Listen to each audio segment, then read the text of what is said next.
Bonjour à tous, chers élèves de 3e année. Aujourd'hui, nous allons résoudre un exercice de la série 3. C'est l'exercice 8, le voici à l'écran. Nous avons une fonction avec une valeur absolue au dénominateur et on doit étudier des limites à gauche et des limites à droite. Révisons d'abord la définition de la valeur absolue. Si on a une expression a dans une valeur absolue, eh bien c'est soit a, soit moins a en fonction du signe de ce a en question. Mais on va d'abord se lancer dans le début de la première limite pour voir si on a vraiment besoin de traduire ça. C'est-à-dire qu'au début, on nous demande de calculer la limite en 1 moins de la fonction f de x. Alors f de x, eh bien, on l'a dans l'énoncé, donc on peut continuer à écrire. Limite quand x tend vers 1 moins, et puis on recopie l'énoncé. Et la première étape, on sait que c'est toujours donc de substituer. Donc ici, on ne trouve pas une constante sur 0, mais on trouve 0 sur 0.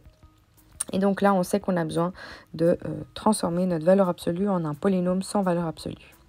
On sait qu'on devra factoriser le haut et le bas. Et on sait que ce qui va partir, c'est le x-1. Mais y aura-t-il un signe ou pas? Donc on va traduire la valeur absolue de x-1 selon la règle qu'on a vue avec un a. Dans le rôle du a, nous avons x-1. Donc ici, on a soit x-1, soit moins, entre parenthèses, x-1. Et il faut savoir quand est-ce que x-1 est plus grand ou égal à 0 ou plus petit que 0. Évidemment, c'est toujours par rapport à la valeur de 1. C'est si x est plus grand ou égal à 1 que eh bien, x-1 est plus grand que 0. Donc ici, nous, on est en 1 moins, ça veut dire que x est plus petit que 1. C'est donc la ligne 2 qu'on va prendre.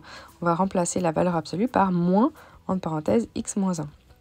Donc maintenant, on peut donc simplement simplifier les x-1. Et qu'est-ce qui reste? Eh bien, il nous reste x plus 1 pour le numérateur. Et en bas, attention, n'oubliez pas, il reste moins 1. Donc si vous substituez maintenant donc, la valeur de x égale à 1, eh bien, vous allez trouver donc 1 plus 1 sur moins 1, ce qui veut donner la valeur de moins 2. Est-ce qu'on a la même chose de l'autre côté? Alors, on va recommencer. Toujours avec notre limite, limite donc en 1 plus pour la limite à droite. Et puis pareil, on va faire les étapes pour ne pas aller trop vite, parce que si on va trop vite, eh bien c'est là où les fautes se glissent. Donc on est pris proprement, on utilise le quadrillage pour écrire bien droit. Et puis ensuite, on va donc encore une fois substituer, mais évidemment qu'on obtient du 0 sur 0. On va devoir changer donc cette valeur absolue par quoi? On sait qu'on peut factoriser le numérateur et au dénominateur, eh bien cette fois-ci, on a x qui est plus grand que 1 puisqu'on est en 1 plus. Donc on va prendre la ligne où x est plus grand que 1. Et c'est donc x-1 qu'on peut écrire à la place de valeur absolue de x-1. Donc ici, ça va ressembler au premier calcul, mais on n'aura pas le signe moins qui se trimballera. Donc finalement, on devra mettre une parenthèse autour du x plus 1 qui reste, puisqu'attention, ici on a une somme et il n'y a plus de barre de fraction pour indiquer la limite de la limite. Et donc on trouve plus 2 cette fois-ci, et comme plus 2 n'est pas égal à moins 2, eh bien on peut répondre à la question B que en 1 tout court, ni gauche ni droite, eh bien la limite de f de x n'existe pas.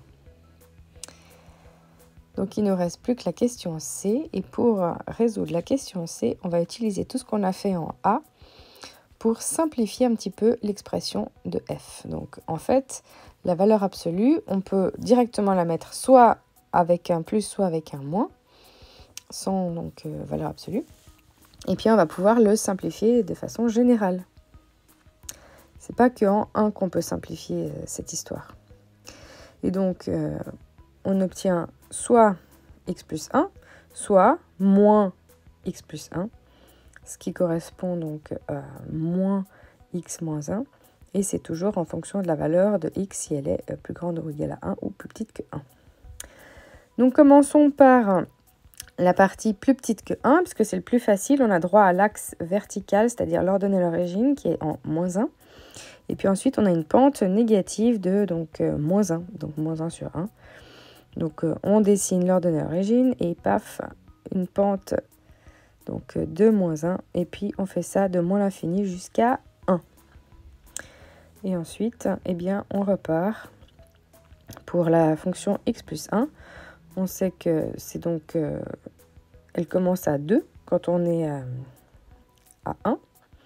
Et puis on a une pente positive de 1 sur 1. Donc voilà. J'espère que c'était clair. Et donc je vous souhaite à tous de belles révisions. Amusez-vous avec les maths et n'hésitez pas à utiliser des couleurs.